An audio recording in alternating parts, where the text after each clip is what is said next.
Seizing this best of moments, extremities for God's opportunities. This is your daily PTRM devotion.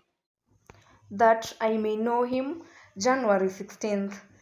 Christ's first advent prefigured.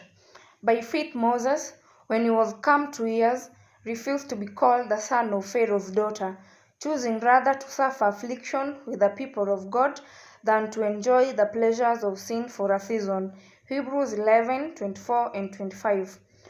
While he was sitting under the very shadow of the throne, the Spirit of the Lord stirred his heart to lift the crushing weight that was pressing his brethren into the lowest degradation and slavery. His heart ached with sorrow, as if he himself were in slavery, laboring in the brick kiln and sharing their degradation. They were slaves, suffering under the cruel lash. They were a reproach and a hissing to all the Egyptians, from Pharaoh down to the lowest serf.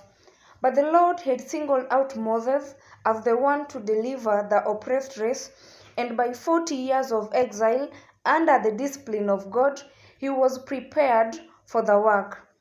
Understanding the evil disposition of his own countrymen, knowing how many would be perverse and unreasonable, understanding that they might betray him, he was yet considering ways and means to accomplish their deliverance, though supposing that he himself had forfeited all right to be the instrument. But God, in the bush, which though burning was yet unconsumed by fire, presented himself and selected Moses as his agent. Moses was accepted as a co-worker with God. He knew that scorn, hatred, persecution, and maybe death would be his portion if he should act any part in espousing the cause of the Hebrew captives. He had stood in great popularity as a general of Pharaoh's armies, and knew that now his name would be bandied round and falsified.